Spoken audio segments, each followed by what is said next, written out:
내가 가만히 보면은요, 9개 가진 사람은 10개를 채우려고 이 하나만 더 모으면 10개가 돼.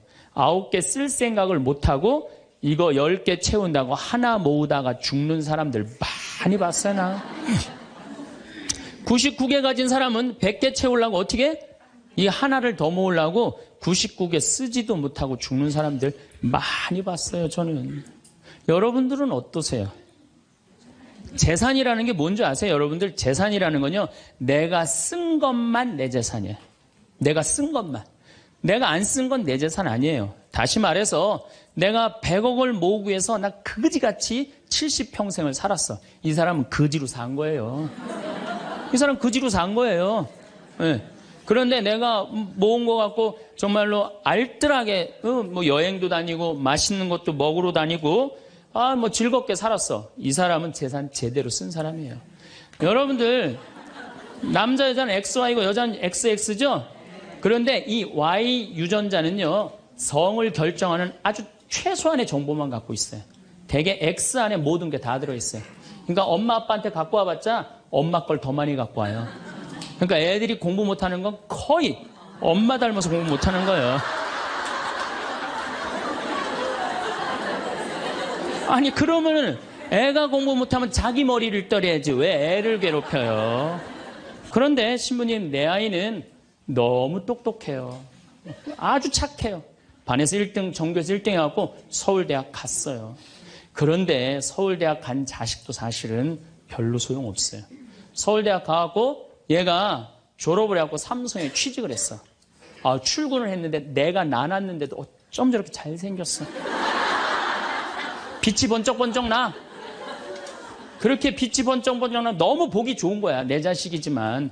그런 자식일수록요, 잘하는데 아무런 도움도 주지 않은 나보다 훨씬 예쁘고 훨씬 젊은 여우 같은 며느리가 나타나서 낚아채 가는 거예요. 그날로 끝나는 거예요. 그날로. 여러분들, 120살까지 살 때 자식이 나 효도할 수 있어요? 노 갈등이 생기는 거예요. 노 갈등. 늙은 자식과 늙은 부모의 갈등이 생기는 거예요. 제가 대전에 가서 강의를 했어요. 강의를 했는데 노인대학에 가서 강의를 했어요. 그랬더니 할아버지 한 분이 오셔서, 머리가 하얀 할아버지야. 신부님, 제가 75인데요. 나 엄마 때문에 힘들어서 죽겠다는 거예요. 무슨 소린가 했더니 98살 먹은 엄마가 그렇게 잔소리라고 힘들게 한다는 거예요. 이거 먹고 싶다, 저거 먹고 싶다. 자기도 힘들어 죽겠는데 98살 먹은 엄마 때문에 힘들다는 거예요. 그래서 이제는 노 갈등, 늙은 부모와 늙은 자식의 갈등이 생기는 거예요. 또 얼마 전에는 하나투어에서 난리가 났어요. 96살 먹은 할아버지가 배낭여행을 신청을 한 거예요. 96살짜리 할아버지가. 그래갖고 그냥 하나투어에서 이걸 어떻게 해야 되느냐, 그래갖고 할아버지한테 전화를 했어요. 할아버지, 96은 배낭여행 안 됩니다. 그때는 할아버지가 화를 내면서, 걱정하지 말아라, 난 아들하고 가니까 우리 아들이 다 잘해줄 거다. 아들이 몇 살인데 그러냐고. 우리 아들은 70살이다, 70살. 황창현 신부님의 행복특강, 지금 바로 시작하겠습니다. 영상이 마음에 드신다면 구독, 좋아요, 알림 설정 부탁드립니다. 자식이 셋이지만 스스로 요양원에 들어간 80세 할머니의 이야기도 함께 들으시면 좋겠습니다. 이 글을 보고 참 많이 울었습니다.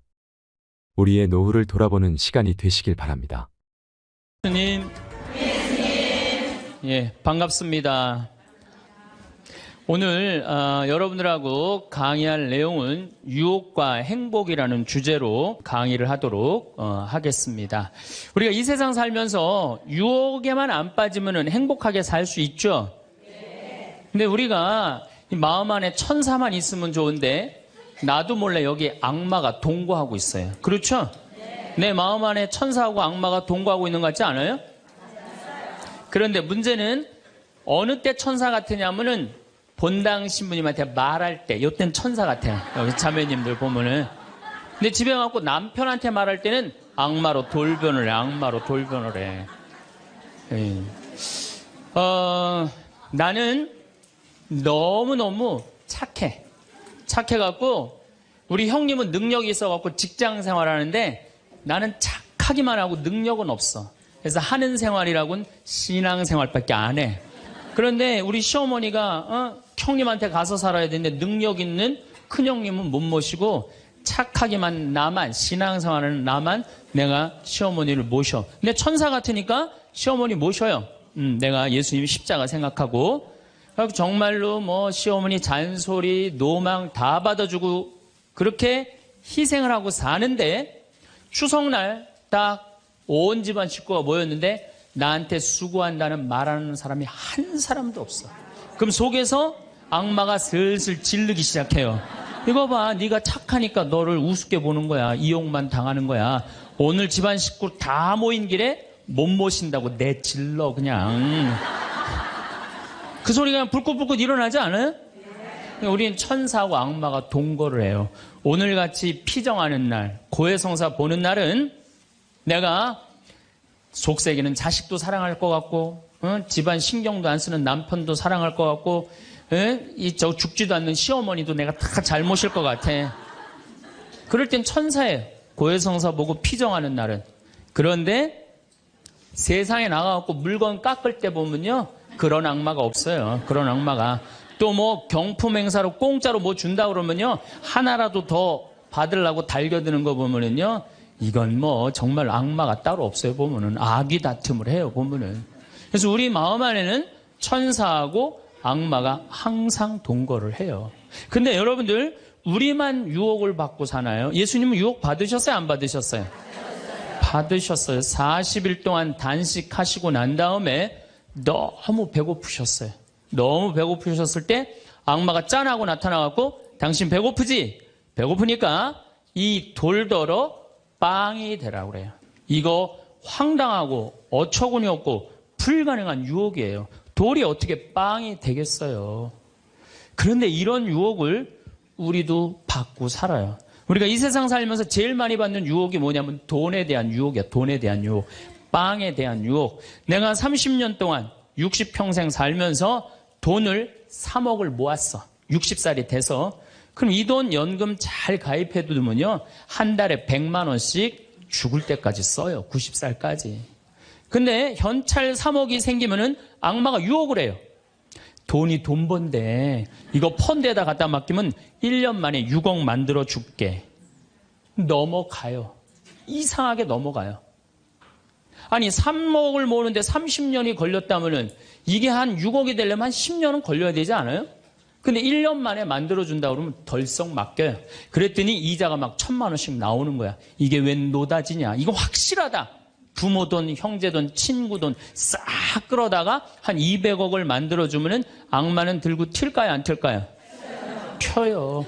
며칠 전에 450명한테 2,300억을 자기 로얄 패밀리라고, 청와대, 변호사, 뭐 장관들하고 다 아는 로얄 패밀리라고, 이게 놀랍게도 15일만 맡기면 20%의 이자를 준다고 꼬신 거예요. 그런데 450명이 얼마를 모아줬느냐면은 2,300억을 모아줬어. 2,300억을. 그래갖고 그걸 들고 켰잖아요. 여러분들, 1 더하기 1은 2입니다. 1 더하기 1은 절대 10이 아니에요. 근데 우리는 욕심이 있어요. 내 재산이 1 더하기 1인데 2여야 되는데 10이길 바래요. 3억을 모으는 데는 30년이 걸리지만은 악마한테 유혹에 넘어가고 3억을 날리는 데는 6개월도 안 걸려요. 6개월도 안 걸려요. 그리고 땅을 치고 통곡하는 사람들 전 정말로 많이 봤어요. 대한민국 1980년대 이후부터 땅 뛰었어요. 땅값. 그렇죠? 주식 뛰었어요. 그래갖고 대한민국은 1 더하기 1은 2가 아니었고 1 더하기 1은 10이었고 1 더하기 1은 100이었어요. 어떤 사람은 1 더하기 1은 1000도 됐어요. 그러니까 온 국민이 들떠 있는 거야. 들떠 있는 거야. 나도 1 더하기 1이 뭐가 될 수 있다? 100도 될 수 있고 1000도 될 수 있다. 이런 생각을 해요. 대표적인 게 뭐냐면 다단계야. 다단계. 내가 가정방문 다녀보면은요, 집에 샴푸 잔뜩 있는지 많아요. 비누 잔뜩 있는지 많아요. 뭐 한 거예요? 다 다단계예요. 어떻게 다단계? 당신 2 사람만 데리고 와. 그러면 이 두 사람이 또 데리고 와갖고 나중에 이거 전부 다 가지를 쳐갖고 나중에 떼돈 벌어. 그런데 다단계 하는 사람의 90%가 다 손해보고 나온다는 거예요. 다 1 더하기 1은 100이라고 믿는 사람들, 1 더하기 1은 10이라고 믿는 사람들이 이 유혹에 빠지는 거예요. 이 유혹에. 제가 10년 전에 능평이라는 성당에서 본당 신부를 했어요. 그런데 그 능평이라는 성당에 언덕을 넘어가면은 무슨 동네가 나오느냐면 천당역 분당이 나와요. 네, 천당역 분당이 나와요. 얼마나 살기 좋으냐면은 거기는 전보산대가 하나도 없어요. 전부 다 지중매설이에요. 지중매설. 동네가 깨끗해요. 깨끗해. 그리고 도로는 한 20m, 30m 주도로는 조경을 하게 돼 있어요. 동네마다 율동공원, 중앙공원, 공원 있고. 그래서 정말로 살기 좋아요. 우리 동네 사람들은 그 언덕만 넘으면 전보산대가 얼마나 많은지, 전선줄이 얼마나 많이 엉겨 있는지, 그 분당에만 있으면 마음이 차분한데 우리 동네만 딱 들어서면은 동네가 미친 여자 머리 풀어헤쳐 놓은 것 같아요. 미친 여자 머리 풀어헤쳐 놓은 것 같아요. 마음이 산란해.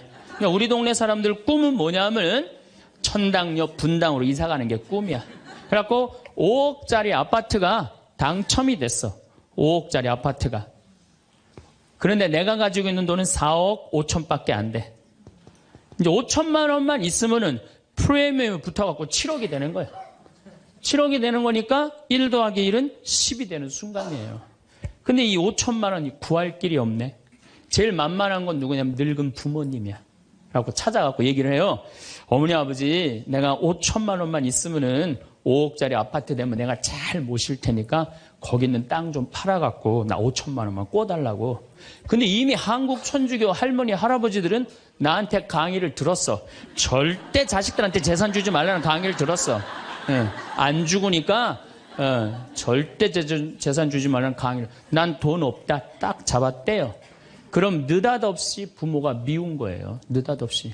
형제 친척한테 꿔달라고 그랬더니 형제 친척도 아무도 꿔주는 사람이 없는 거야. 다 미운 거예요. 예수님은 서로 사랑하라고 그랬는데 악마는 뭐라고 그래? 이거 봐. 너 세상 너 옆에 있는 사람 아무도 없어. 다 미워해. 이 유혹에 빠지는 거예요. 악마의 유혹에 빠지는 거예요. 근데 마음 하나만 바꾸면 얼마나 행복한지 몰라요. 우리 능평은 뭐 조금 전선줄 있다 하더라도 경치 좋고 공기 맑아요. 아주 좋아요. 그리고 분당에서 살려면은요, 거기에 수준 맞추려면요, 피곤해서 못 살아요. 근데 능평은 32평 아파트가 2억 5천이야. 2억 5천이니까, 이 2억 5천짜리 아파트 사고 얼마가 남아요? 2억이 남아요. 이거 갖고 맛있는 것도 사 먹고, 여행도 다니고, 어려운 사람도 도와주고, 얼마나 좋아요. 근데 우리 인간은 이걸 못해요. 내가 가만히 보면은요, 9개 가진 사람은 10개를 채우려고 이 하나만 더 모으면 10개가 돼. 9개 쓸 생각을 못하고 이거 10개 채운다고 하나 모으다가 죽는 사람들 많이 봤어요, 나. 99개 가진 사람은 100개 채우려고 어떻게? 이 하나를 더 모으려고 99개 쓰지도 못하고 죽는 사람들 많이 봤어요, 저는. 여러분들은 어떠세요? 재산이라는 게 뭔지 아세요? 여러분들 재산이라는 건요, 내가 쓴 것만 내 재산이에요. 내가 쓴 것만. 내가 안 쓴 건 내 재산 아니에요. 다시 말해서 내가 100억을 모으기 위해서 나 그지같이 70평생을 살았어. 이 사람은 거지로 산 거예요. 이 사람 거지로 산 거예요. 네.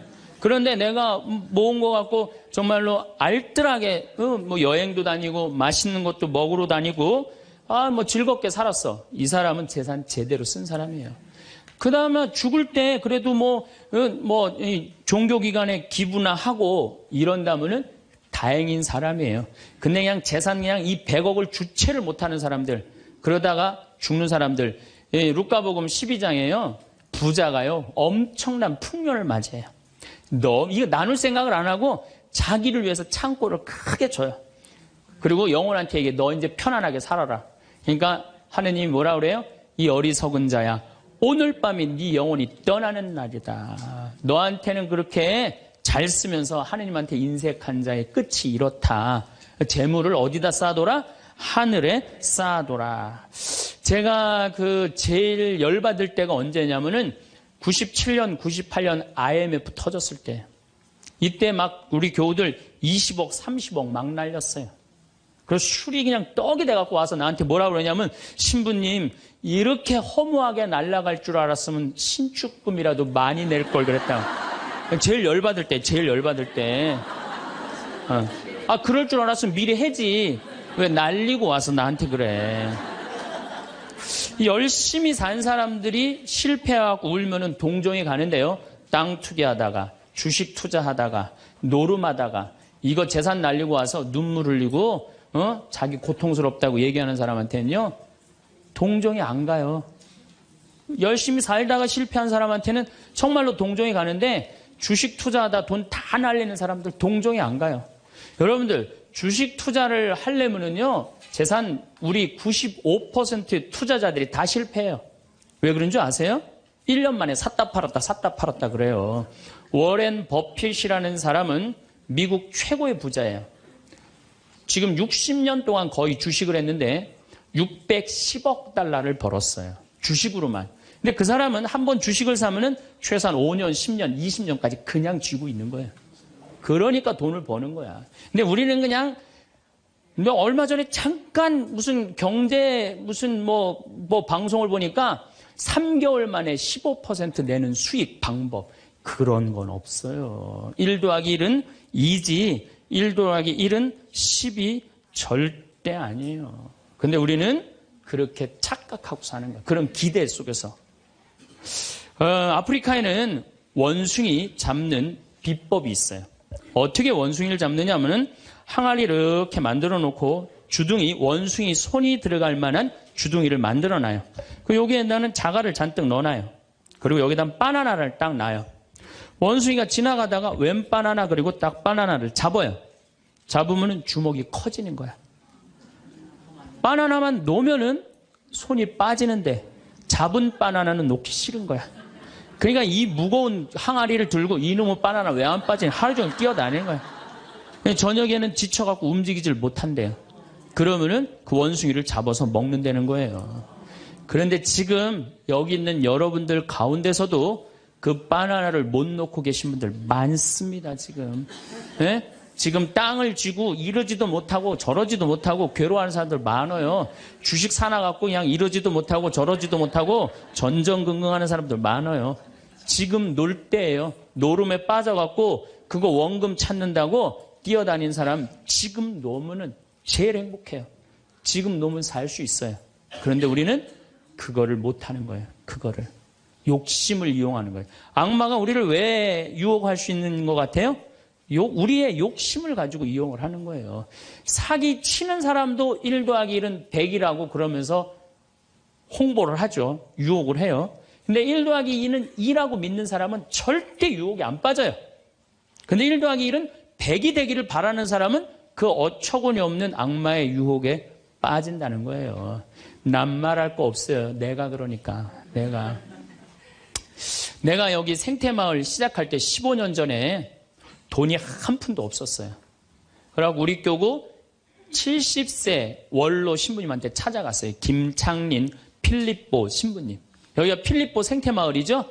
그 신부님 찾아갔어요. 신부님, 내가 우리 교우들 앞으로 이제 주 5일째가 곧 될 텐데 우리 교우들을 쉴 수 있는 생태마을을 짓고 싶습니다. 토요일날, 일요일날 와서 피정도 하고 기도도 하고 쉴 수 있는 공간을 짓고 싶습니다. 그랬더니 신부님이 너 어쩜 그렇게 시간을 잘 맞춰서 왔냐는 거예요. 무슨 소린가 했더니 당신이 은퇴하면 살라고 땅을 수원에다 사뒀는데 그게 개발지가 된 거야. 근데 보상비가 14억이 나온 거예요. 근데 신부님이 그때 이런 말씀을 하시더라고요. 우리 신부들 은퇴하면 교구청에서 아파트 한 채 사주는데 내가 그 돈이 뭐가 필요하냐고. 너 그렇게 좋은 일에 쓴다니 내가 너한테 주마. 하루아침에 14억을 받았어요. 내가 이마에 돈복 이렇게 써있다니까요. 이제 그걸 가지고 이 생태마을을 꾸미려고 계획을 해보니까 이거는 뼈대밖에 못 올리겠더라고. 그래서 3개월 동안 전전긍긍을 하는데 신부님이 나를 다시 부르셨어요. 황 신부 와봐라. 너 그거 갖고는 그거 완성을 못하겠다. 내가 평생 북에서 넘어오셨거든요. 그래갖고 학비에 너무 고생을 하셔갖고 신학생들 장학금을 모은다고 10억을 모아두셨어요. 그 10억도 내가 귀양 너 투자하는 거 내가 너한테 해주마. 대신 나중에 네가 장학사업은 이어서 해라. 내가 그 약속을 받고 신부님 또 10억을 또 주셨어요. 24억이 된 거야. 그랬더니 그때 그 본당 신부님 13,000명 본당이 있었는데 교우들이 신부님이 이런 좋은 일에 한다니까 3억을 모아줬어요. 27억이 됐어. 완전히 돈벼락이 그냥 막 쏟아지는 거죠. 그랬더니 후배 신부들이 우리 수원교구 후배 신부님들이 선배 최고 원로 신부님이 이런 사업에 한다니까 동참하겠다고 3억을 또 모아주셨어요. 그래갖고 30억이 돼갖고 이 생태 마을을 내가 진 거예요. 2년 만에. 어디 한번 모금 한번 안 다니고 그 신부님이 다 해주셨어요. 그래서 여기가 그 신부님 본명을 따서 필립보 생태 마을이 된 거예요. 아니 이렇게 30억을 해서 줘서 주셨으면은 내가 열심히 피정 지도하고 여기 또 우리 농토 많으니까 농사 열심히 져갖고 뭐 황토 성당도 짓고 황토 찜질방도 짓고 황토집도 하나하나 져나가면 되는데 하루아침에 30억이 생기니까 내가 확 미쳐버리더라고요. 내가 일해서 이 하나하나 개발할 생각은 안 하고 어디 돈 많은 과부 없나 이것만 찾으러 다니는 거예요. 돈 많은 과부 없나. 미친 거죠. 제가 보기에는. 그래갖고 1년을 돈 많은 사람만 찾아다녔어요. 그것도 33, 4살밖에 안 된 새파란 신부가. 얼마나 이거 황당한 일이에요. 나도 1 더하기 1은 100이라고 생각을 한 거죠. 근데 그렇게 1년을 따라다녔는데 이게 또 부자들이 특징이 있어요. 도와줄 것 같으면서도 안 도와주고 안 도와줄 것 같으면서도 도와줄 것 같이 말하고 미치겠더라고요. 내 마음 안에 평화가 하나도 없더라고요. 그런데 사도 바오로가 데살로니가 후서 3장 6절서부터 10절까지 내 머리를 한 대 때렸어요. 일하기 싫은 사람은 먹지도 말아라. 나는 교회에 주님의 말씀을 전하지만 성도들한테 피해를 주기 싫어서 밤낮으로 일을 했다. 금을 짜는 일을 했다 이거예요. 그래 내가 열심히 농사 짓고 된장, 간장, 고추장, 청국장 우리 콩 있으니까 여기 또 지역 주민들하고 콩 계약 재배하고 그렇게 하면 되지. 그래갖고 그때부터 벌써 14년 전이네요. 그때부터 된장, 간장, 고추장, 청국장, 김장 농약 안 친 걸로 김장하고 요즘은 또 청국장 가루 이거 아주 너무너무 좋아갖고 오늘도 벌써 2가마를 띄웠는데 다 팔렸어요. 그러니까 내가 이걸 한 첫 해는 판매액이 1억이었는데 작년에는 17억이에요. 너무 즐거운 거예요, 사는 게. 저 신부님 떼돈 버나 보다. 떼돈은 남지 않아요. 원료값이 너무너무 많기 때문에. 그렇지만은 내가 우리 교우들한테 농약 안 친 거, 먹을거리 제공해주고, 이 지역에 지금 3만 평 농약 안 치고, 농사 짓고, 여기 50명 주민들한테, 여기 주민들 지금부터 농한기거든요. 근데 여기 주민들은 지금 내년 2월 달까지 저기 메주 띄우고, 청국장, 생청국장, 청국장 가루, 한 30명이 와서 계속 일을 해요. 얼마나 좋아요. 이러면서 내가 행복하게 살면 되는데, 아니 내가 미쳐갖고 그냥 한 1년 동안 돌아다닐 땐 마음이 평화롭지가 않더라고요. 여러분들 남의 재물을 탐낼 때부터요. 그때부터 평화는 깨지는 거예요. 남의 재물을 탐낼 때부터. 여러분들 우리 고모가 하나 있어. 근데 이 고모가 친척이 나라고 조카라고 나 하나밖에 없어. 근데 시집을 안 갔네 이 고모가. 근데 그냥 돈을 많이 벌어갖고 천당역 분당에 아파트도 한 채 있고 빌딩도 하나 있고 저기 막 통장에 돈도 많아. 그럼 이 조카가 저 고모 늙은 고모 죽으면은 저 재산이 누구한테 온다? 나한테 온다. 이 생각하는 순간부터 얘는 불행한 거예요. 고모 재물 탐내는 순간부터 얘는 불행한 거예요. 남의 재물을 탐내면 안 되는데 악마는 뭐라고 우리한테 유혹을 하느냐면 남의 재물을 탐내라고 유혹을 해요. 우리 어머니 아버지가 잘 살아. 저 재산 나한테 오겠지. 그때부터 얘는 일 안 해요. 딴 생각만 하는 거예요. 1 더하기 1은 2라고 생각 안 하고 1 더하기 1은 100이 된다고 생각을 하고 사는 거예요. 절대 평화롭지가 않아요. 또 여러분들 형제 중에 누가 잘 살아. 우리 형이 잘 살아. 누나가 잘 살아. 근데 내가 이번에 아이가 대학을 들어가. 나 등록금 좀 안 대주나. 이때부터 죄짓기 시작하는 거예요. 이때부터 미워하기 시작하는 거예요. 성당 질 때도 마찬가지예요. 성당 질 때도 내가 하느님 아버지 집을 줘. 그러면은 그 하느님 아버지 집 짓는데 내가 봉헌하면 되잖아. 근데 그냥 나는 봉헌할 생각 안 하고 우리 성당에 제일 부자가 저거 얼마 봉헌하나 이것만 기다리고 있는 거야. 근데 그냥 그 부자는 내가 보기엔 1억을 해도 되는데 500만 원밖에 안 했어. 그럼 뭐라고 그러냐면 예수님 말 틀린 거 하나도 없어.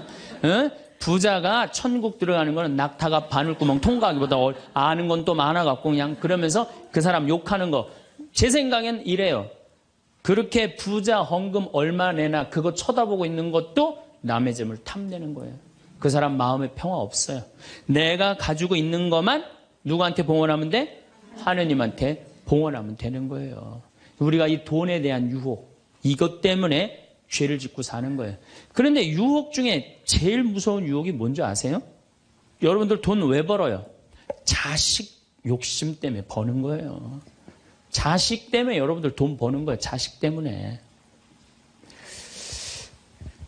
아메리카의 인디안들은 자식이 태어나면 어디다 봉헌하냐면 별한테 봉헌한다고 그래요. 우리 아이 추억 많게 해달라고. 요즘 어제 그제 여기 별 정말 미치도록 많아요. 밤하늘에 별똥별이 2만 개가 떨어져. 2만 개. 지난번에 우리 수녀님들 한 20분 오셨을 때 내가 여기 마루 위에 강 위에다 마루를 깔아놨어요. 그 위에다 밤에 침낭을 하나씩 다 드려요. 그럼 누워갖고 별을 보는데 별똥별이 1시간 동안 10개가 떨어졌대. 10개가. 수녀님들이 너무 행복하다는 거예요. 이 별을 보고 행복한 추억을 가지고 살았으면 좋겠는데 우리나라 엄마들은 그런 생각 안 해요. 인디언들은 별 보면서 우리 아이 행복한 추억이 많았으면 좋겠다. 그리고 들판에 봉헌한대요. 우리 아이 건강하게 뛰어놀게 해달라고. 그 다음에 태양에 봉헌한대요. 우리 아이 아주 씩씩하고 건강하게 잘 자라게 해달라고. 근데 대한민국 엄마들은 애가 태어나면 어디다 봉헌하냐면 학원에 봉헌해. 학원에. 우리 아이 어디 들어가게 해달라고? 서울대학 들어가게 해달라고. 서울대학 들어가게 해달라고. 그래갖고 임신을 하면은 이거 굉장히 중요한 거예요. 임신을 하면은 하느님 나한테 생명을 주셔서 감사합니다. 이 아이가 하느님 이 세상에 태어나서 행복하게 살았으면 좋겠습니다. 이렇게 생각하는 엄마가 하나도 없다는 거예요. 임신을 딱 하는 순간 무슨 생각을 하냐면 내 뱃속에 서울대학 C가 들어왔다고 생각을 하는 C가. 그래갖고 막 임신 한 달, 두 달, 막 10달이 되면 배가 이만해져요. 그러면 C가 이만해진 거야. C가 이만해진 것만큼 꿈도 이만해진 거야. 하고 아침에 인사를 해도 한국말로도 안 해. 영어로 하는 거야. How are you today, my baby? Good morning. 막 영어로 하는 거야. 마음 급한 엄마들이. 네. 그래갖고 애가 엄마의 태를 열고 세상에 나왔어. 세상이 얼마나 예뻐요. 하늘도 예쁘고 별도 예쁘고 달도 예쁘고 단풍도 예쁘고. 근데 그냥 이 아이가 그냥 그 창문을 통해서 세상을 보려고 했더니 마음 급한 엄마는 너 그거 볼 시간이 어디 있어. 온 집안을 도배를 다 해놔요. 아니 집안만 도배해 놓으면 되지 창문에다가도 도배를 해놔요. 한쪽에는 그냥 가나다라 마바 차타 갖다 붙여놓고 반대쪽에는 ABCD. 누워서 모빌이 돌아가는데 막 기억 리은 디글 리을이 막 돌아가는. 태어났는데 이 세상에 태어났더니만 어디에 가려? 글자에 가려갖고 세상 구경을 못하는 거예요. 그래갖고 애가 1살, 2살쯤 돼갖고 엄마, 아빠 이렇게 말을 하기 시작해요. 그러면은요 엄마들은 흥분하는 거예요. 드디어 우리 집에 천재 태어났다. 그래갖고 온 동네 다니면서 우리 애가 천재라고 막 자랑을 해요. 그 우유를 먹여도 무슨 우유만 먹이냐면 아인슈타인 우유만 먹이는 거. 아인슈타인 우유만. 네, 네. 천재니까 아인슈타인 우유만 먹어. 엄마 아빠 그러면은 드디어 됐어. 너 다음 단계로 넘어가자. 1 더하기 1은 뭐냐? 이거 넘어가는 거야. 수학으로 넘어가는 거야. 이렇게 글자하고 숫자에 갇혀 사는 애는요, 영혼이 망가진대요. 1살서부터 5살 때까지는요, 엄마라고 애가 한 번 말하는데 10,000번을 연습을 해야 된대요. 아빠라고 말하는 데는 20,000번을 연습을 해야 된다고 그래요. 애가 엄마, 아빠 그러면은 엄마, 아빠들은 고마워해줘야 돼. 너무 고맙다. 엄마라고 불러줘서 손가락 깨물고 배에다 바람 넣어주고 발가락 그냥 뽀뽀해줘가면서 아빠는 목마 태워주고 비행기 태워주고 막 축제같이. 그러면은 이렇게 부모님이 엄마 아빠가 끌어안아주고 뽀뽀해주고 스킨십을 해주는 애들은 이런 생각을 한대요. 이거 봐라. 세상은 한번 살아볼 만한 데네. 저렇게 엄마라고 말 한마디 했는데 저렇게 좋아하고 감격을 하네. 그런데 1살서부터 5살 때까지 엄마 아빠 그랬더니 다음 단계 1 더하기 1은 뭐야? 이거 넘어가는 애들은요. 나중에 커서 컴퓨터 중독, 알코올 중독, 그 다음에 사춘기 때 무표정, 무반응, 무감동. 여러분들 자녀들 중에 사춘기 해갖고 엄마 막 이렇게 쳐다보고 있는 애들 봐요 안 봐요? 걔네들은 사춘기라 그런 게 아니야. 언제 망가뜨려 놓은 거냐면 1살서부터 5살 때까지 망가뜨려 놓은 거예요. 영혼을 망가뜨려 놓은 거예요. 프레벨이나 썸머힐이나 피아제나 몬테소리 같은 유아 교육학자들이 말을 하기를 1살서부터 5살 때까지는 숫자나 언어를 인지하는 좌뇌가 발달하지 않는다고 그래요. 6살 때부터 좌뇌가 발달한다고 그래요. 근데 우리나라의 95%의 엄마들이 영세 교육을 해요. 태어나자마자부터 교육을 해요. 교육비 얼마? 350만 원짜리 교육비를 들여서 전부 다 350만 원 애한테 그냥 영세 교육을 시키는 거예요. 우리나라 청소년의 95%는 이미 1살서부터 5살 때까지 영혼이 망가져 버린 거예요. 그래갖고 그냥 5살 때 돼갖고 그냥 텔레비에 나오는 글자 모르는 글자가 없어. 5년 동안 공부했으니 애가 모를 리가 있어요. 모르는 글자가 없어. 그냥 쫙쫙 읽어대. 그러면 나한테 데리고 와요. 신부님 우리 애가 천재인가 보라고. 왜요? 텔레비에 나오는 글자 모르는 글자가 없어요. 안수기도 해달라는 거. 그럼 내 걔 머리에 손 얹고 뭐라고 기도하느냐면 이제 네 인생은 쫑났다. 내가 이렇게 기도한다니까.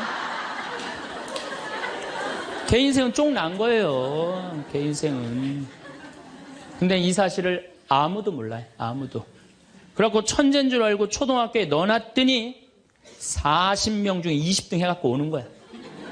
받아쓰기 100점 중에 50점 받아오고. 그러면은 여러분들 자녀들이 5살 때 여러분들이 뭐라고 얘기를 하냐면 우리 아들 대통령 될 거라고, 우리 아들 의사 될 거라고, 변호사 될 거라고, 판검사 될 거라고. 그게 여러분들 행복한 외침이라고 생각하세요? 그게 여러분들을 불행하게 만드는 거예요. 그냥 내 아이가 생긴 대로 네가 하고 싶은 건 나중에 해라. 이런 사람은요 실망하지 않아요. 근데 막 5살 때 꿈에 부풀어 있는 거야. 대통령 될 거다, 판검사, 뭐 변호사 될 거다. 그랬는데 그냥 초등학교 딱 들어갔는데 40명 중에 20등 딱 해갖고 오고 100점 중에 50점 받아오면 이때부터 실망하기 시작하는 거야. 근데 문제는 얘는 이걸 받고 괴로워하지 않아요. 되게 공부 못하는 애들이요 성격이 느긋한 애들이 공부를 못해요. 내일 시험인데도 아무 근심 걱정 없이 막 놀이터에서 막 노는 애들, 걔네들이 공부 못하는 거거든요. 그냥 자기는 괴롭지도 않고 놀이터에서 놀면은 엄마는 그런 애를 보면 눈에서 광선이 나가는 거야. 광선이. 분노의 광선이 나가는 거야. 저놈의 새끼 저거 받고 저렇게 논다고. 아무리 때려도 말을 안 들어. 그냥 계속 40명 중에 20등 해갖고 오는 거야. 그러면 엄마는 슬프지만 괴롭지만 힘든 결정을 다시 한번 해요. 우유를 아인슈타인 우유에서 서울 우유로 바꿔요. 서울 우유로.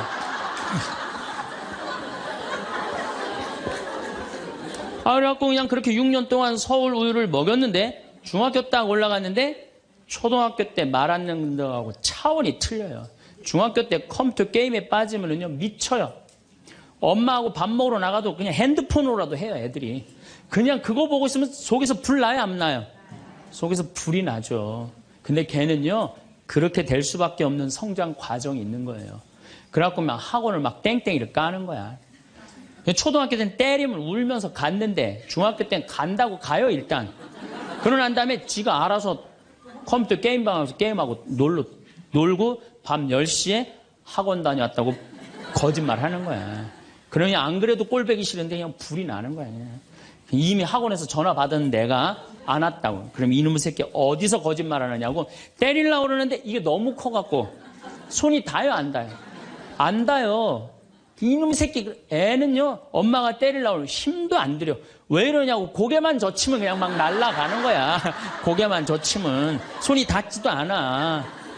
그러면 또 멱살을 끌어내려갖고 그냥 이놈의 새끼 어디서 엄마 때리는데 피하느냐고 그러면은 그때서 아이가 엄마 손을 딱 잡고 흰 눈동자 95%, 까만 눈동자 5%, 엄마보다 눈을 더 뒤집어 확 뒤집고. 왜 이러냐고, 나 좀 제발 놔두라, 나 공부하는 거 지겹다고 엄마를 확 밀쳐내요. 그럼 엄마는 그냥 마룻바닥에 확 널브러지면서 마룻바닥을 움켜쥐고 너무 슬프지만은 힘든 결정을 다시 한번 해요. 우유를 서울우유에서 연세우유로 바꿔요. 연세우유로. 네. 연세우유로 이제 바꿔갖고 그냥 먹었는데, 고등학교 올라갔는데 이놈이 이거는 뭐 내가 보기에는, 여러분들 중학교 때는요, 애가 말도 못하고 반항을 하는데 고등학교 때는 차원이 틀려요. 어떻게 틀리냐면 엄마 아빠는 뭘 잘 살아서 나한테 잘 살라고 그러느냐고, 당신들이 나한테 해준 게 뭐 있느냐고 말도 못하는 거예요. 이때는 어떤 상황에 들어가느냐면 동네 자랑도 못해.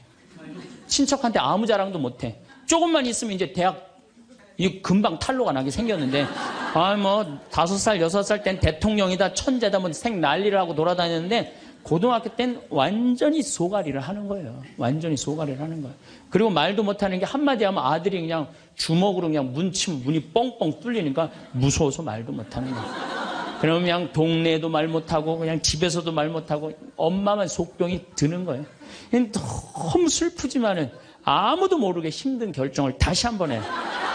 우유를 연세우유에서 건국우유로 바꿔요.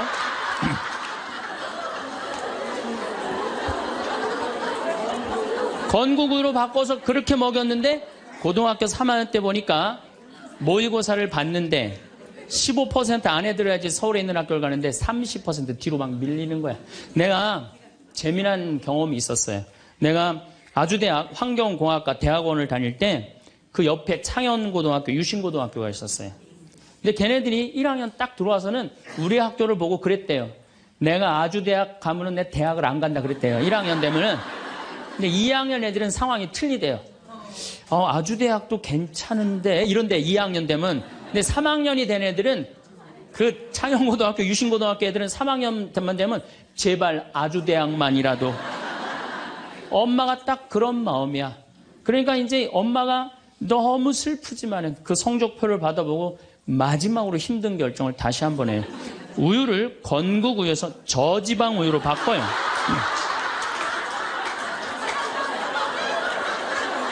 저지방 우유로 바뀌는. 그래갖고 그냥 제발 지방대학은 가지 말라고. 그래갖고 그냥 지방대학 그렇게 가지 말라고 저지방 우유를 먹었는데 애가 결국은 지방대학을 갔어. 이때부터 자식이 미운 거예요. 자, 여러분도 한번 생각을 해봐요. 그 소중한 자식 태어났는데 처음부터 네 생긴 대로 살아라 그랬으면 20년 동안 사랑이 쌓였을 거예요. 근데 처음부터 자기가 먼저 대통령, 판검사 목표 설정해놓고 애가 따르지 않는다고 애를 미워한다. 애가 잘못하는 거 부모가 잘못하는 거예요. 나는 100번 부모가 잘못한다고 생각을 해요. 공부 못하면 어때요? 애가 건강하고 자기 행복하게 살면 되지. 내 목표에 애가 따르지 못한다고. 그리고 애들이 공부 못하는 거는 누구 머리 닮아서 공부 못해요?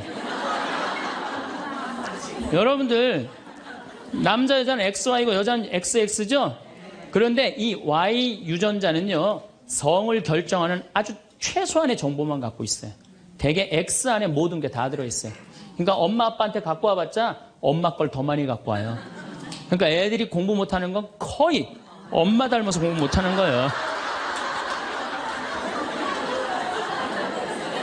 아니 그러면은 애가 공부 못하면 자기 머리를 떨어야지 왜 애를 괴롭혀요?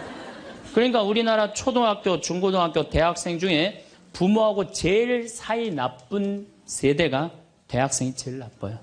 그 정도는 부모하고 마음이 통해야 되는데 말이 통해야 되는데 말이 안 통하는 거예요.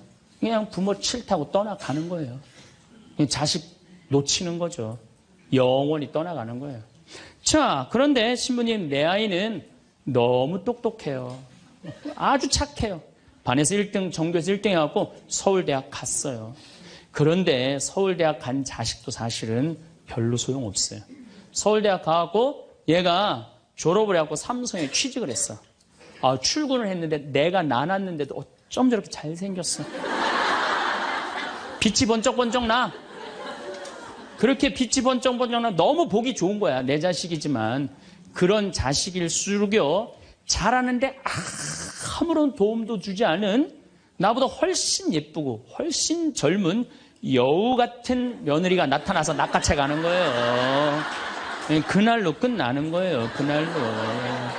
여러분들 옛날에는 부모 자식이 끈끈했어요. 왜 옛날에는 부모 자식이 끈끈했느냐면 평균 연령이 46세였을 때 100년 전만 해도 46세까지 밖에 못 살았어요. 20살에 결혼해갖고 내 나이가 40이 되면은 자식은, 큰아들은 나를 40 먹은 나를 몇 년만 모시면 되냐면 6년만 모시면 돼. 6년. 모실만해? 안 모실만해? 부모 6년 모시는 거 모실만해요. 그런데 부모가 46에 돌아가셨어. 그럼 내 효도 더 받아 먹으라고 3년 심효살이를 했어요. 산소 옆에 초막을 져서. 근데 만약에 40살 난 부모님이 돌아가시려고 그러면요, 20살 난 자식이 손가락 깨물어서 단지해 줬어. 입에다가. 죽지 말라고. 옛날에 만약에 부모님이 돌아가려고 그러는데 손가락 끊어갖고 단지를 안 하는 동네에서, 자식이 있으면 동네에서 손가락질했어요.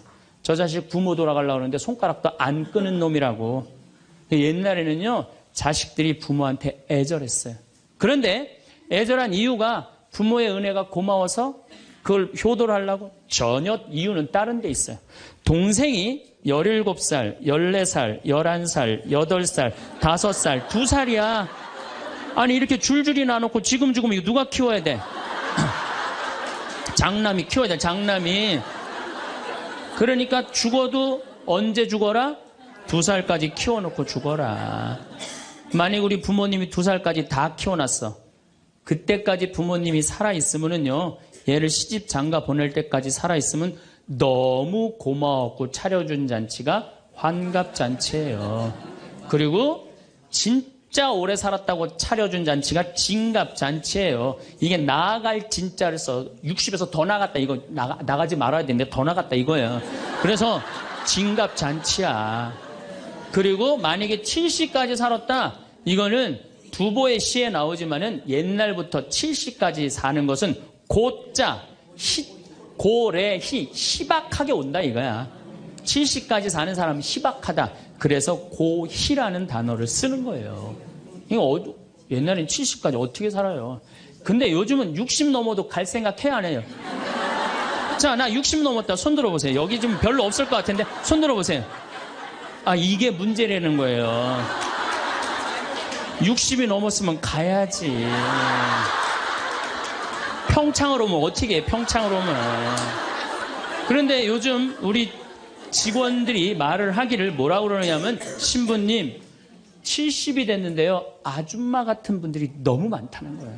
70에도 요즘 아줌마 같아요. 그래서 70에도 총각 같은 사람도 많아요. 예. 우리 아버지가 그래요. 아버지가 80인데도 총각 같아요. 지금 60세 되신 분들은 100살까지 삽니다. 몇 년 남았냐면 40년 남았어요. 40년. 지금 50살 되신 사람들은 110살까지 살아요. 몇 년 남았냐면 60년 남았어요. 60년. 자, 아니 오늘 방송에서 뭐라고 그랬냐면은 2040년에 평균 연령이 190살이라고. 90살. 2040년. 자, 그렇다면 여기 지금 50대신 분들 2040년이면은 80대예요. 그때 평균 연령 90이에요. 그럼 그때 다 100살 넘게 산다는 얘기예요.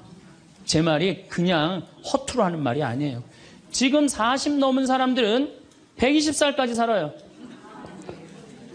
여러분들 120살까지 살 때 자식이 나 효도할 수 있어요? 노 갈등이 생기는 거예요. 노 갈등. 늙은 자식과 늙은 부모의 갈등이 생기는 거예요. 제가 대전에 가서 강의를 했어요. 강의를 했는데 노인대학에 가서 강의를 했어요. 그랬더니 할아버지 한 분이 오셔서, 머리가 하얀 할아버지야. 신부님, 제가 75인데요. 나 엄마 때문에 힘들어서 죽겠다는 거예요. 무슨 소린가 했더니 98살 먹은 엄마가 그렇게 잔소리라고 힘들게 한다는 거예요. 이거 먹고 싶다, 저거 먹고 싶다. 자기도 힘들어 죽겠는데 98살 먹은 엄마 때문에 힘들다는 거예요. 그래서 이제는 노 갈등, 늙은 부모와 늙은 자식의 갈등이 생기는 거예요.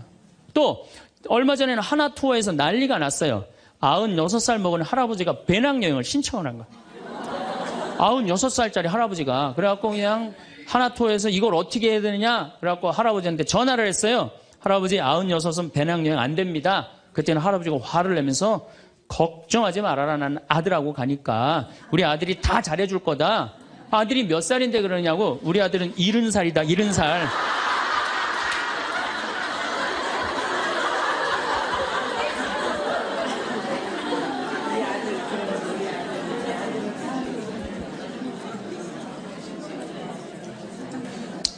여러분들, 우리나라가 지금 100살 이상이 몇 명이냐면은 1700명이에요.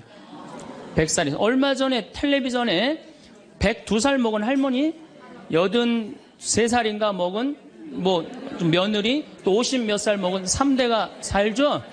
이제는 그런 일이 다반사로 생긴다는 거예요. 다반사로. 지금 70살 넘은 우리나라 인구가 240만 명이에요.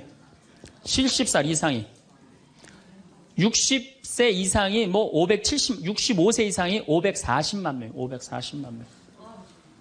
초등학교 애들이 310만 명이에요. 그러니까 요즘 길에 나가보면요.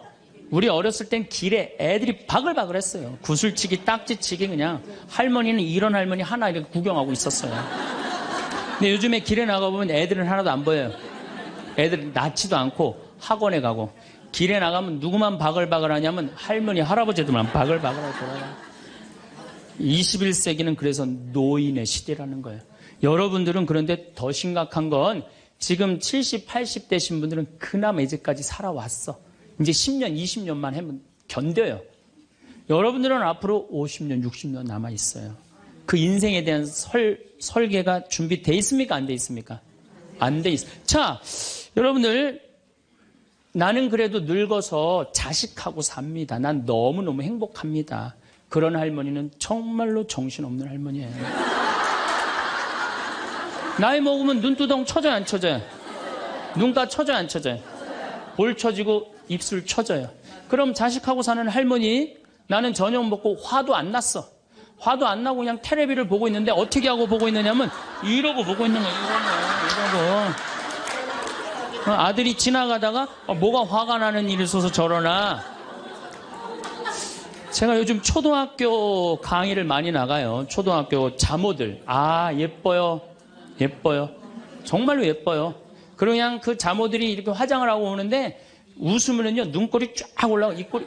그러니까 그냥 화장들 어떻게 연필로 막 위로 그리고 오잖아요. 네, 위로 그리고. 그런데 우리 할머니들은 아무리 그려도 결국은 떨어져요. 결국은 떨어져요.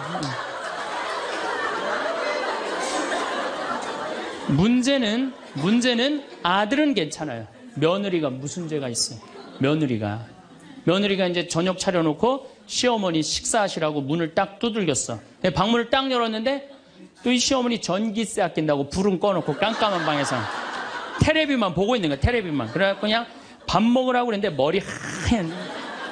밥 먹으라고 그러냐?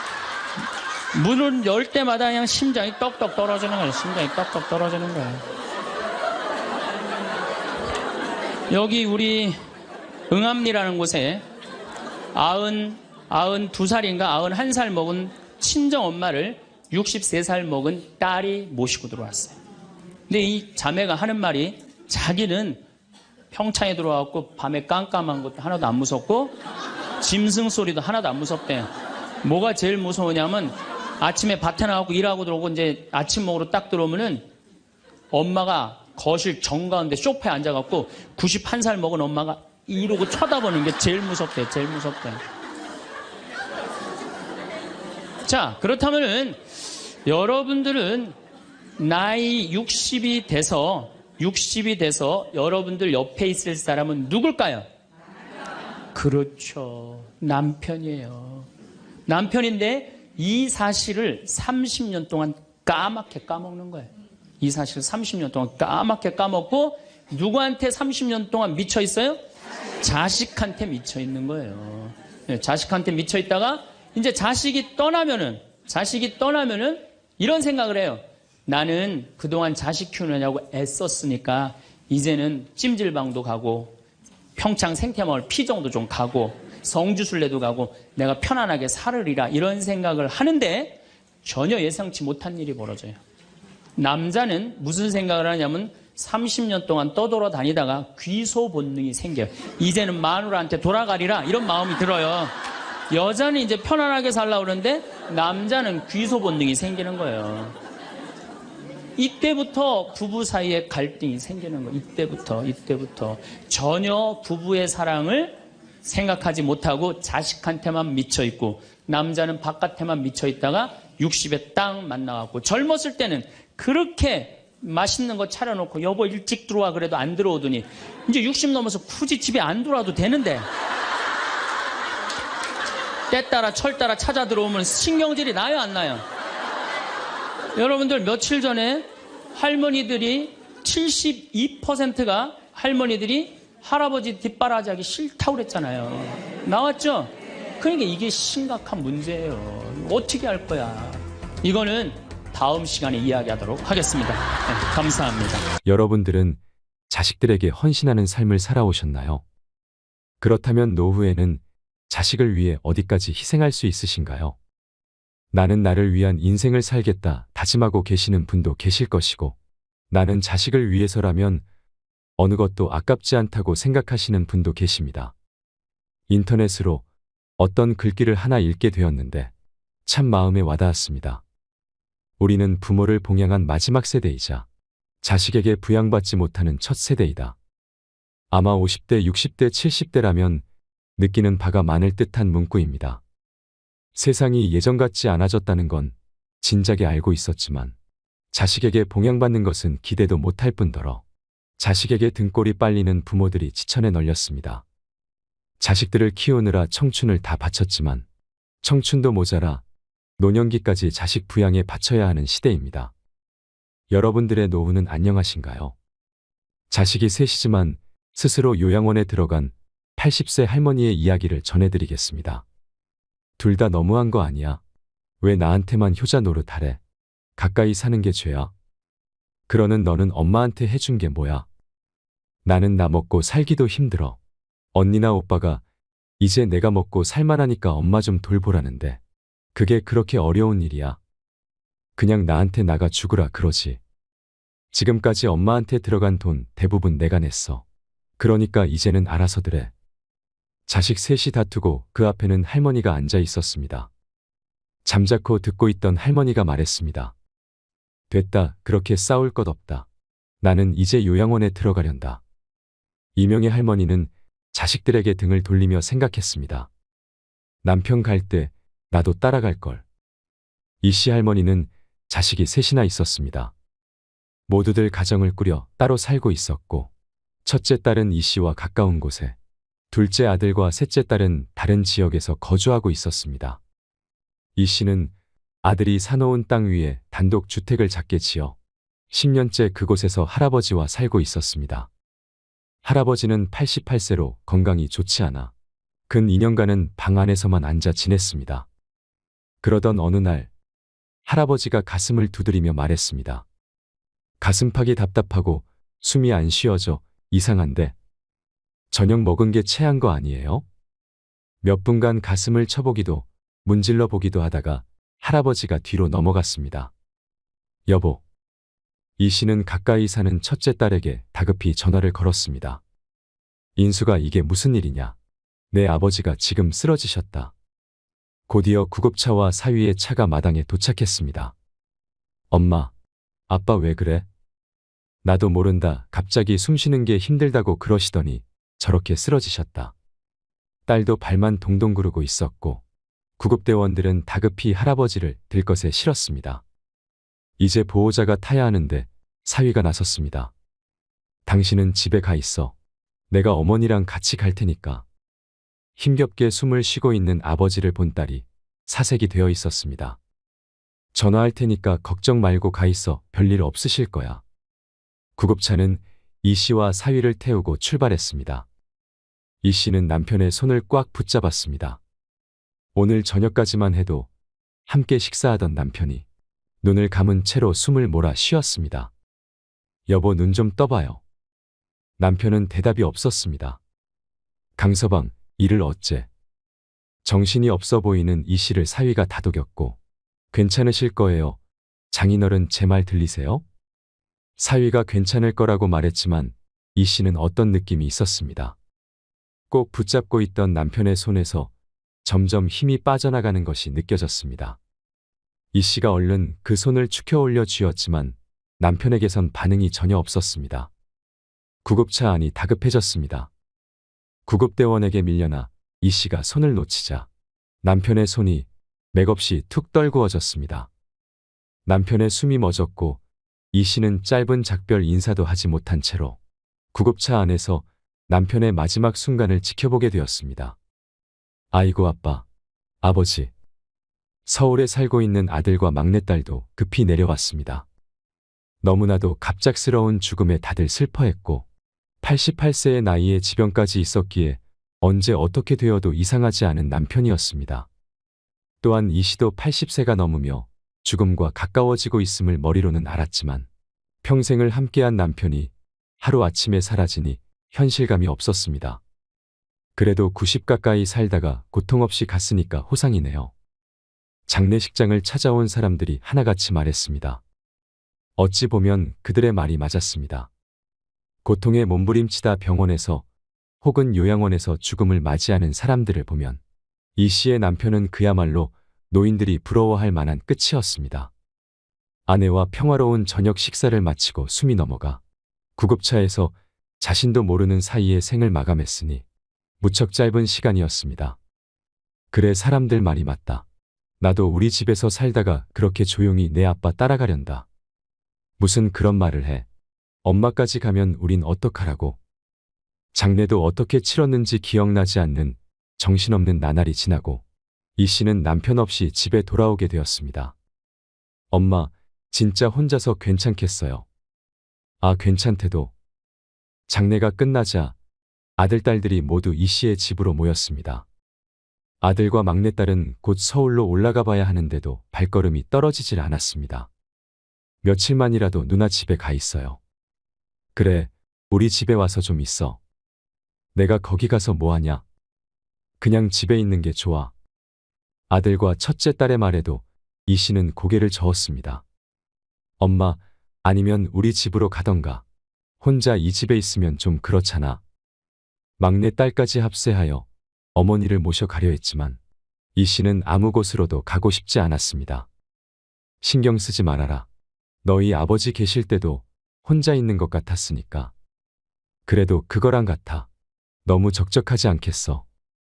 그래, 괜찮으니까 너희는 어서 가봐. 그래도 너희가 있어서 다행이다. 고맙다. 이 씨는 홀로 집에 남겨졌습니다. 그래도 자식들 집에 가는 것보다는 익숙한 집이 좋았습니다. 더 이상의 변화는 원치 않았습니다. 이 집에서 남편만 빠져 있다고 생각하는 것이 오히려 마음이 편할 듯 했습니다. 하지만 아담하던 집이 넓게 느껴지는 것만은 어쩔 수 없었나 봅니다. 남편의 유품들을 정리하고 남편이 지내던 방을 싹 비워 청소해 놓으니 무척이나 횡했습니다. 도로와 떨어진 후미진 곳에 있는 집이라 원체 조용한 곳이었는데 안 그래도 고요한 곳이 남편마저 없으니 바늘이 떨어져도 큰 소리가 날 듯했습니다. 이 씨는 TV 볼륨을 크게 키우고 생활했습니다. 수발 들어야 하는 영감 없으니 편하네. 말은 그리했지만 마음은 구멍이 뚫린 듯 허전했습니다. 다음 날도 다다음 날도 이 씨는 마당에 앉아 풀 구경을 하다가 집으로 들어와 TV를 보고 다시 나가서 마당에 앉아 있다 들어오곤 했습니다. 혼자서는 이곳에서 할 일이 없었습니다. 친구라도 만나려고 나가려면 차가 있어야 하는데 이 씨는 차도 면허증도 없었습니다.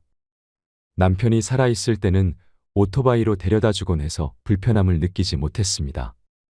하지만 이제는 남편이 없으니 심심해도 볼 일이 있어도 마을을 벗어나기가 힘들었습니다. 버스 정류장도 걸어서 30분은 가야 했고 나간다고 한들 버스를 타고 어디든 제대로 갈 자신도 없었습니다. 하지만 아무리 할 일 없는 노인이라도 맨날 집에만 있을 수가 있겠습니까? 친구야 안 만나면 그만이지만 문제는 이럴 때였습니다. 인수가 어제부터 더 배가 좀 아파서 병원에 좀 가야 될 것 같다. 체한 거 아냐? 매실 좀 먹어보지. 어제 오늘 계속 먹었는데도 아프네. 그래? 나 오늘 너무 바쁜데 내일 데려다 주면 안 될까? 이 씨는 뒤틀린 고통이 느껴지는 배를 부여잡고 딸에게 전화를 걸었습니다. 이제는 딸이 없다면 오도 가도 못하는 신세였고 그렇게 바쁘니? 그럼 택시 타고 갈 테니까 택시 좀 불러줄래? 아, 그렇게 아파. 잠깐만 기다려봐. 내가 지금 갈게. 아니야, 너 바쁘면 그냥 택시 타고 가도 돼. 간다니까 좀만 기다려. 전화를 끊고 이 씨는 식은땀을 닦았습니다. 웬만해선 딸을 귀찮게 하고 싶지 않아 외출을 자제했지만 이런 때만큼은 불가항력이었습니다. 송장이 아닌 이상 집에만 있을 수는 없기에 그럴 때마다 딸에게 전화 걸기가 망설여졌습니다. 차 타고 15분 거리에 사는 딸이 잠시 뒤에 도착했습니다. 식당 많이 바쁘지? 지금 시간이 그렇지. 배는 어때?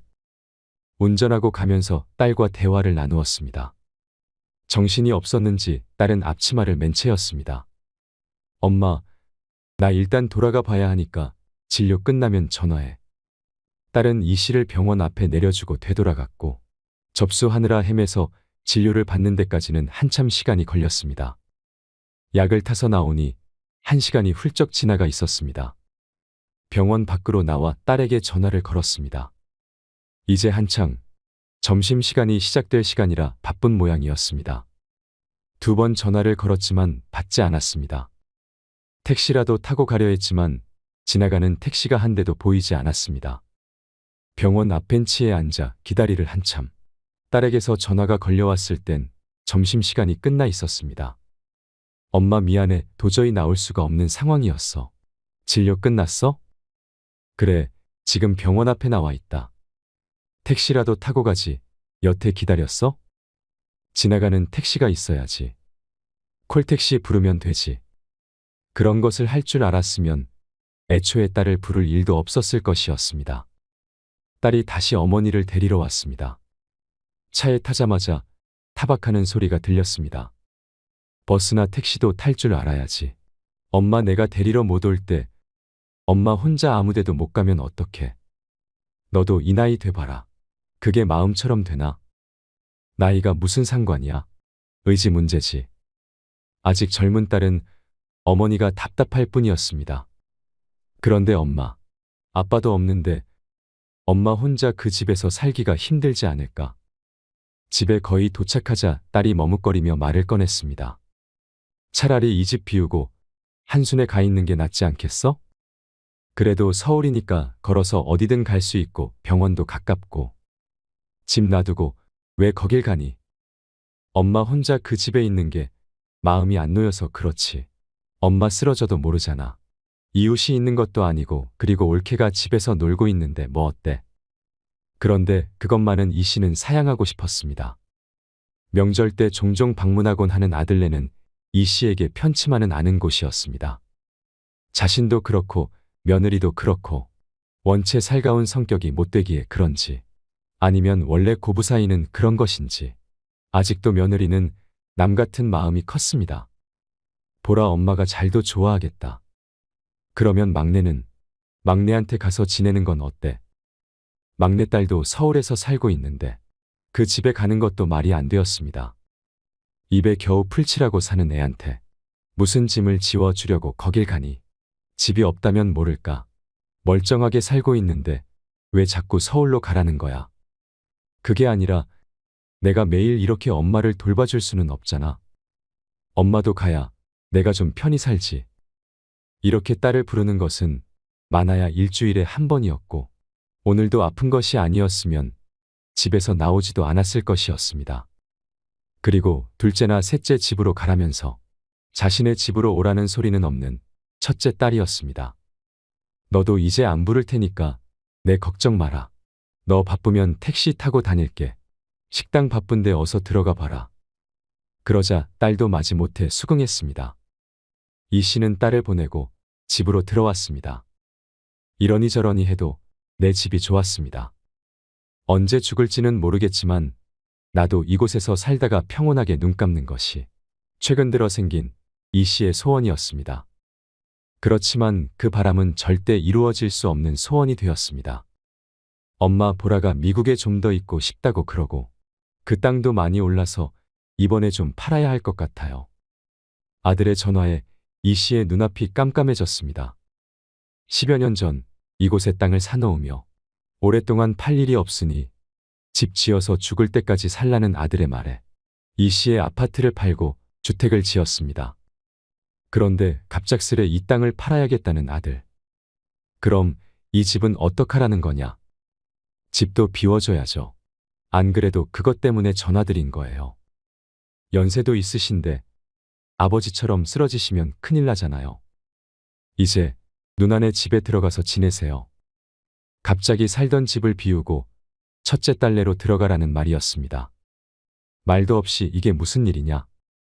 그 집은 내 아빠랑 내가 지은 것 아니냐? 그 집 팔아도 돈 안 돼요. 조그맣고 오래된 집인데 가치가 없죠. 그 오래된 집에서 니에미가 살고 있다. 아이 엄마 왜 그래요? 살 사람 나타났을 때 팔아야 된단 말이에요. 묵힐 만큼 묵혔어요.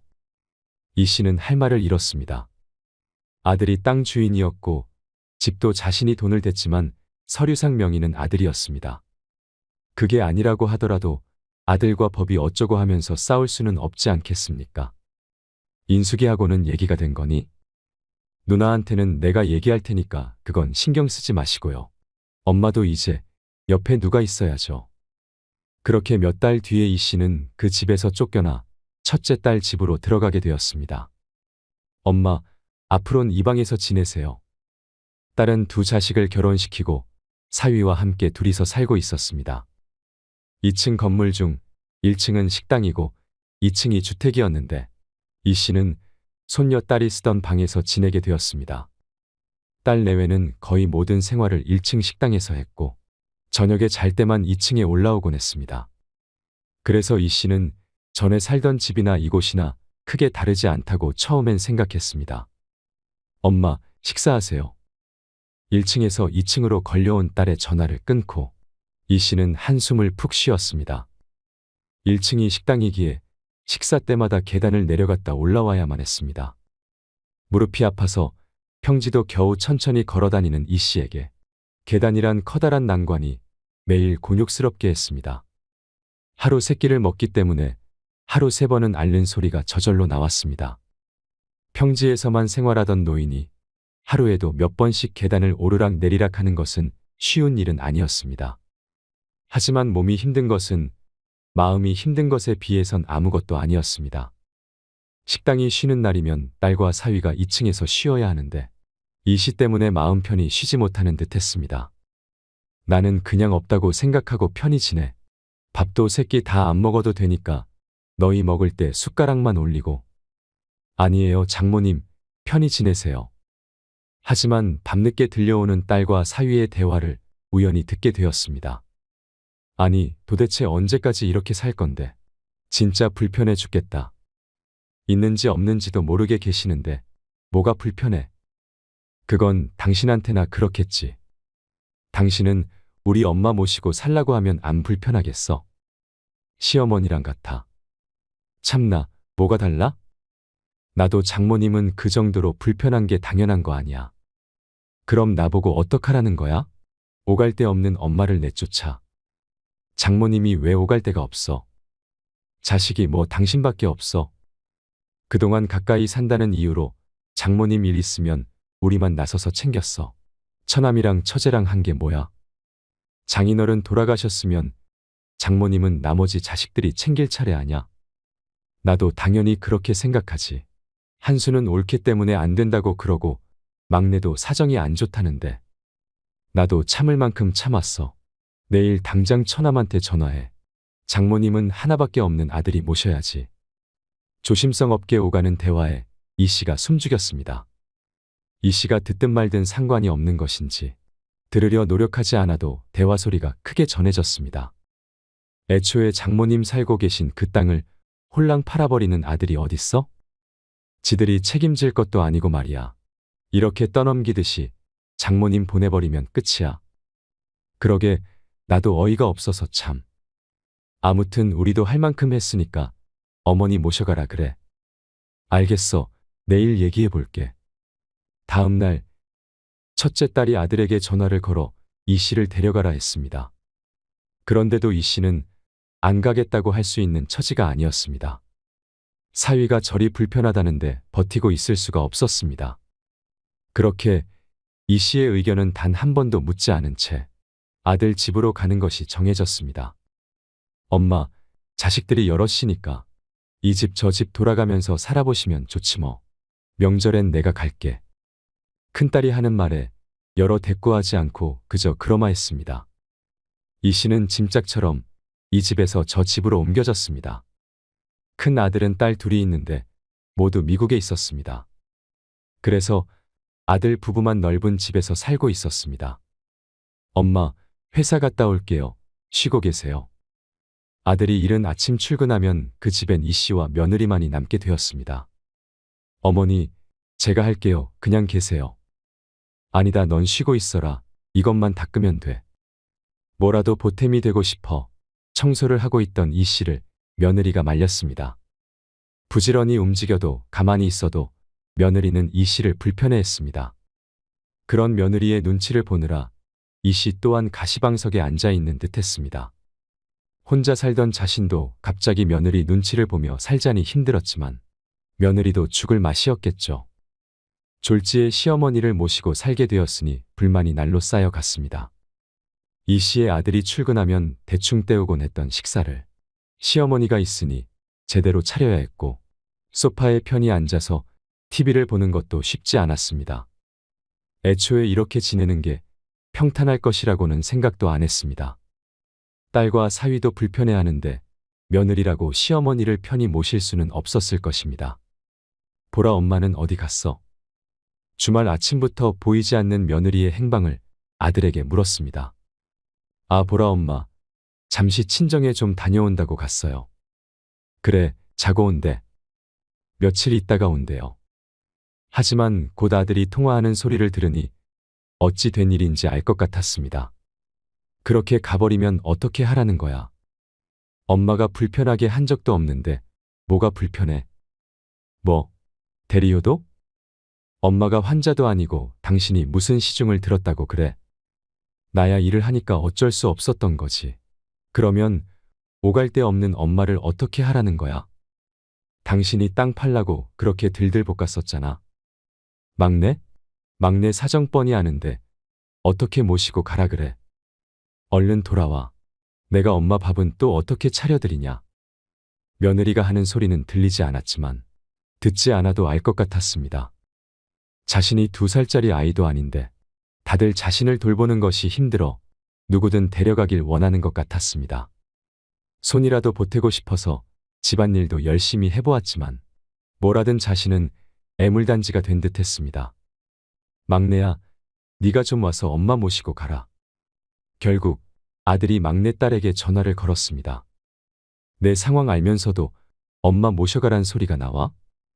경제적으로 힘든 막내딸은 어이없다는 듯이 대꾸했습니다. 그러면 어떡하냐? 지금 내 새언니도 처가댁으로 가버렸고 엄마랑 나랑 집에 둘이 있다. 새언니도 웃긴다. 엄마 모셔본 적이나 있으면 모르겠는데 얼마나 됐다고 홀랑 도망가 버리냐. 보라 엄마도 오죽했으면 그랬겠냐. 그래도 아들인 나보다 딸이 낫지 않겠어?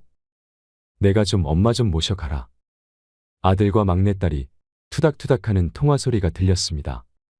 언니한테 다시 좀 말해봐. 나는 정말 상황이 안 돼. 누나네 집에 있다가 여기로 온 건데 어떻게 다시 데려가라 그래. 주말에 언니랑 같이 갈게.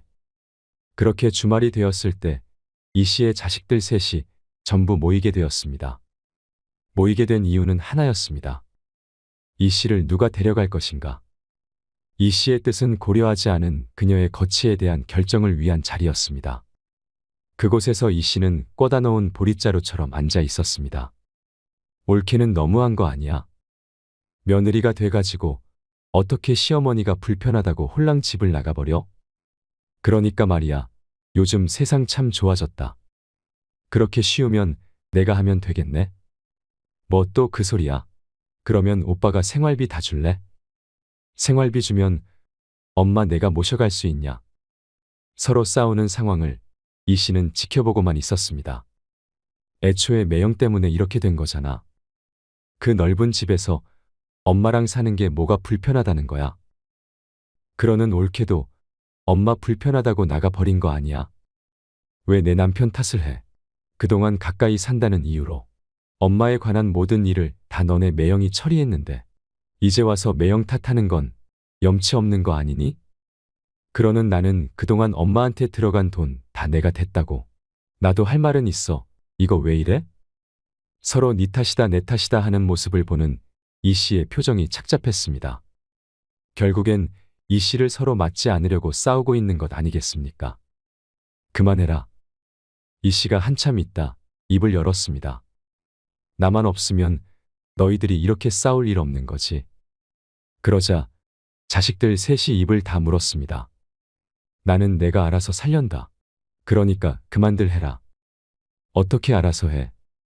아들이 물으니 이 씨가 뜸을 들이다 입을 열었습니다. 요양원이라도 들어가서 살 테니 이제 너희들 모두 신경 끄고 살아.